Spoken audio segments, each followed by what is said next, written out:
अमेरिकी राष्ट्रपति का चुनाव जीतते ही डोनाल्ड ट्रंप ने कुछ ऐसे संकेत दिए कि जिसकी वजह से यूक्रेन के राष्ट्रपति जेलेंस्की और नेटो देशों के होश उड़ गए।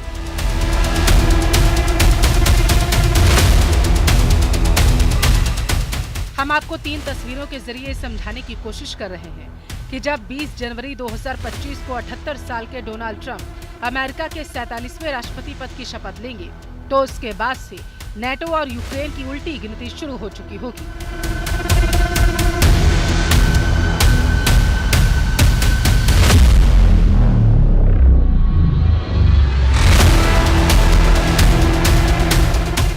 नेटो और वॉर जोन से जुड़े एक्सपर्ट्स का साफ कहना है कि ट्रंप जिस तरह से जीत के बाद दावा कर रहे हैं कि मैं रूस यूक्रेन जंग रुकवा दूंगा, उससे साफ पता चलता है कि यूक्रेन और नेटो रूस से जंग हारने जा रहे हैं।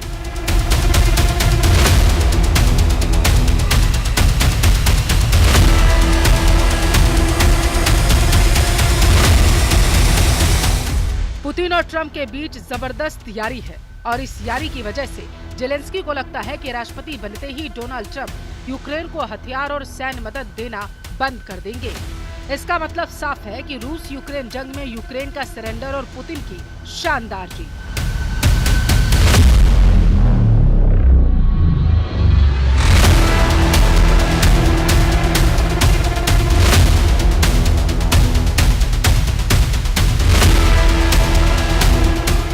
986 दिन से ज्यादा की जंग में रूस ने यूक्रेन के कुल क्षेत्रफल के 5वें हिस्से पर कब्जा कर लिया है।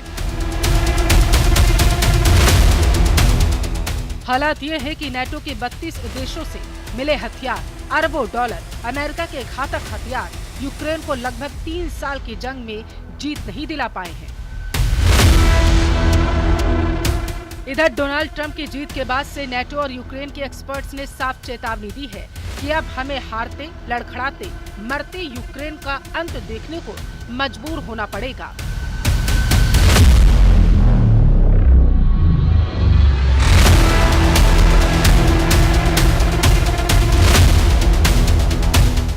क्योंकि ट्रंप यूक्रेन को अब किसी भी कीमत पर सैन्य मदद नहीं देंगे। ब्रिटेन में रॉयल यूनाइटेड सर्विसेज इंस्टीट्यूट के थिंक टैंक में एच अर्नोल्ड ने साफ कहा,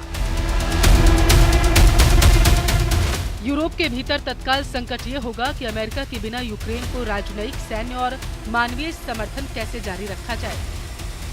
अर्नोल्ड ने अमेरिकी मीडिया से साफ कहा है कि अगर ट्रंप अपने पहले दिन यानी जनवरी के तीसरे सप्ताह में युद्ध समाप्त करने के लिए रूस के साथ बातचीत करना चाहते हैं, तो यूरोपीय लोगों को एक साथ मिलकर काम करने की जरूरत है कि वे संभावित रूप से इसे कैसे आखिर रोक सकते हैं।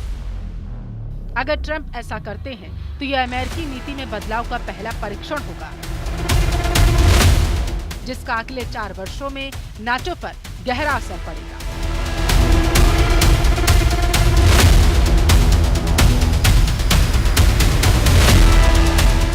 अमेरिकी सैन्य सहायता यूक्रेन के लिए बेहद जरूरी है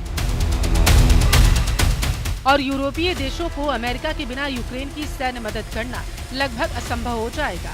इसी को गंभीर खतरे को लेकर RUSI के पूर्व महानिदेशक प्रोफेसर माइकल क्लार्क ने साफ कहा है कि वह बहुत दुख की बात है कि नाटो और पश्चिमी देश यूक्रेन के साथ विश्वासघात के लिए खुद को तैयार कर रहे हैं।